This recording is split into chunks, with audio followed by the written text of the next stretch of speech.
won that fight. I fought on the same card. I saw both men's bodies after the exchanging of fisticuffs in that locker room. Both men were so fucked up. They both laid down the line. No one lost that night, but the judges did give it to Jon Jones. By far the toughest fight of his life. They have this long layoff. You're dealing with all this stuff, and they give him Gustafsson. My initial reaction, I thought, oh, fuck, man, what's the odds? I asked my brother, look at the odds. Not that Jon can't beat him, but that's a tough comeback fight, man, against a rangy Gustafsson who's a monster. And I was sitting there, I'm like, God, yeah, Gustafsson's been doing work, man. Last time he fought. I had to look it up, like, that motherfucker's been out longer than Jon. What are we talking about? This is the perfect fight for Jon. Two ring rusters. Two ringy ring rust. Ring rust is real. That's Connor. That's something these guys been out for a long ass time. What are the odds? Yeah, when you think about it, you always think freaking, I don't know, it's great fight then, man. Phenomenal fight. I'm excited for this one. I'm excited for both guys.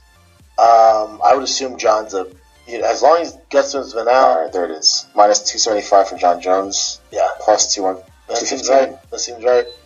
My initial thought was like, oh, fuck, Jon, that's such a tough fight. Let's get a warm-up, but it's not the way the UFC works. It's not the way our sport works. And also, Alexander Gustafsson's been out a lot longer.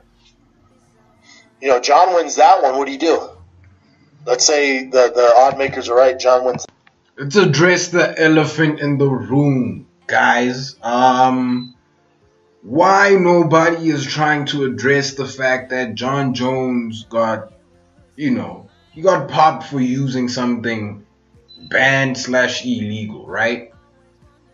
It was a trace amount of Tyranobol, which wasn't enough to add any performance benefit to him, right?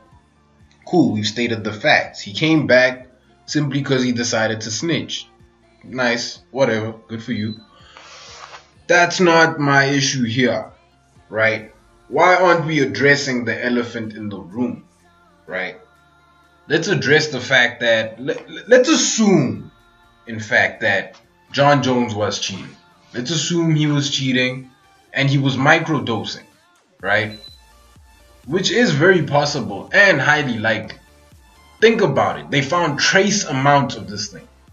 If you were microdosing and I had to test you for whatever you were microdosing, don't you think I'd find trace elements of whatever it is you were microdosing with? Nobody's addressing that elephant in the room. Pause on that. Let's address the 400-pound gorilla in the room. Okay? If Jon Jones didn't cheat, and he had to give up some people, whatever, good for him. Let's assume he comes back, he fights Gustafsson, and he doesn't beat Gustafsson in emphatic fashion. He doesn't perform on the level of Jon Jones. Yes, he wins rounds, ultimately wins the fight, ends in a split decision the same way it ended the previous time. What does that mean for his legacy? Personally speaking, I think it hinders his legacy just a tad bit. Simply because DC, Daniel Cormier, has done everything that Jon Jones was supposed to do, and he's faced tougher competition. He knocked out the greatest heavyweight of all time in Stipe Miocic first round. What has Jon Jones done since his fight with DC? He's gone on social media rants day in, day out, started beefs with people all day, every day. Some deserving, others I'm not sure about. But the issue that I have here is, why isn't the MMA community putting more pressure on what is supposed to be the greatest athlete they've ever had in their sport to be the greatest athlete that the sport has ever seen? I don't understand why they're not putting that Michael Jordan-like pressure on him. Why is it that basketball can do that to LeBron James, but we can't do that to Jon Jones? Somebody please explain that, because I truly don't understand it. Let me know what you guys think. Like, comment, subscribe, and I'm out. So This is a big deal for Asians around the world. That's huge. All right, this movie, Crazy Rich Asians, it's top of the box office right It now. was a book too, right, Chin? Yeah. Did you guys read the book? Nah. It's about time Asians had a movie. This is the first time, right? There was a Rush Hour. Take it easy. Rush Hour 1, Rush Hour 2.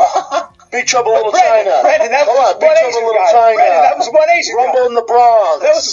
That was one Asian guy. Rumble in the Bronx. Listen, everyone listen.